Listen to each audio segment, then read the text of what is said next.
Okay, so my first question, when does my inner colonizer show up? So many ways. It was hard to read what that truly means, because I have so many habits and learned ways that fit into colonizer. I would say perfectionism is probably one of the ways that it shows up really prominently for me, which kind of wraps into black and white thinking and not being able to make mistakes, showing up on time. Kind of all of these, to me, wrap under the umbrella of perfectionism. And for as long as I can remember, I've struggled with holding myself to an unattainable standard, which then leads me to holding others to those unattainable standards, unconsciously, I think, too, because in my mind, I only hold myself to those standards, but we can't hold ourselves to those standards without inevitably bleeding over into our other relationships. And also struggling to,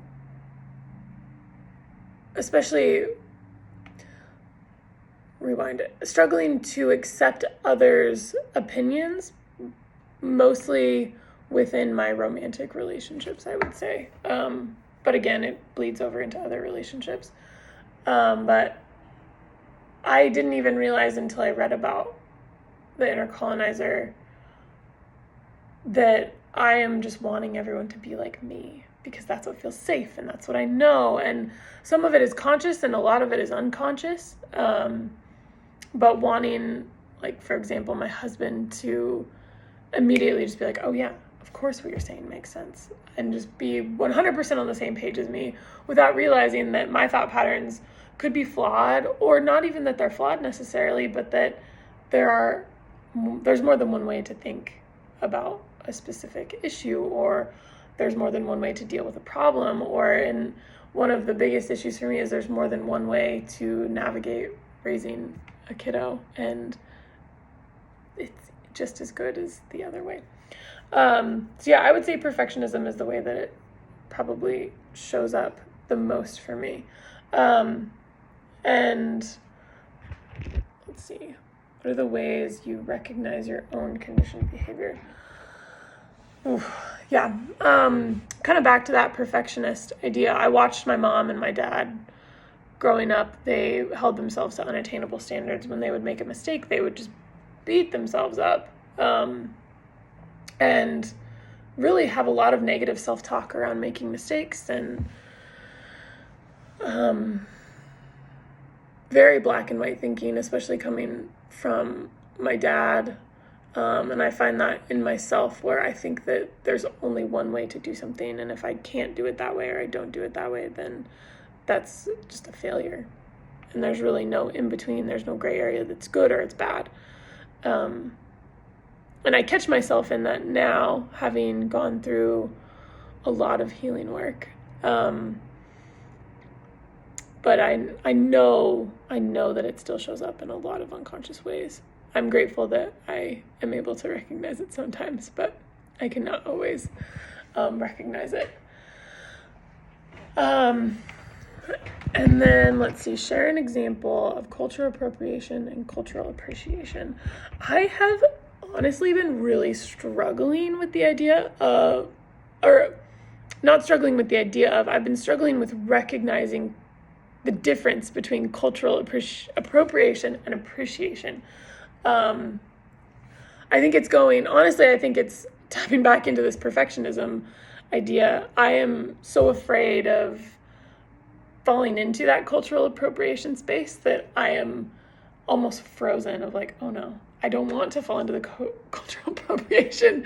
And so I'm like, I don't even really know where that lands, and that's feeling like a tricky space for me.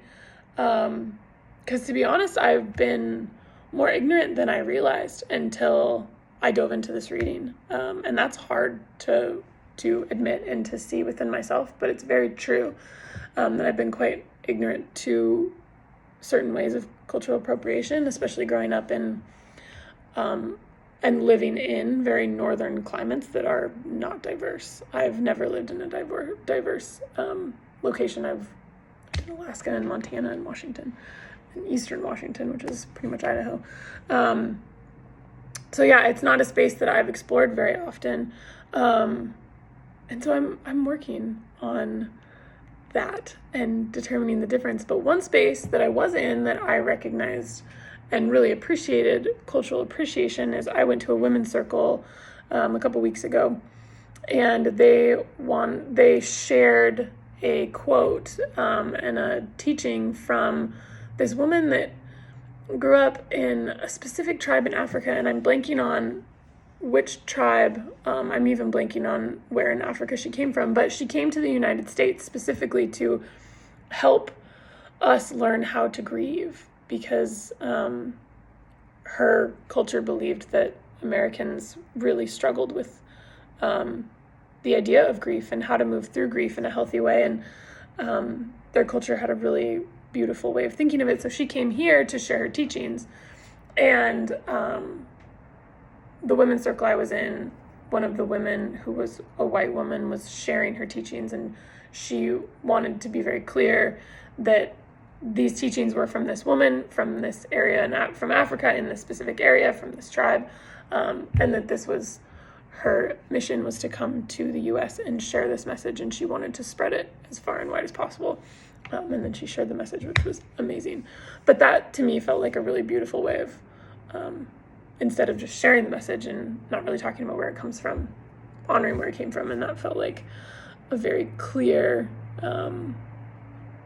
example of a cultural appreciation, which was nice to see, because honestly, I don't think I see cultural appreciation very often, which I think is why it's feeling like a tricky space for me to figure out which is which.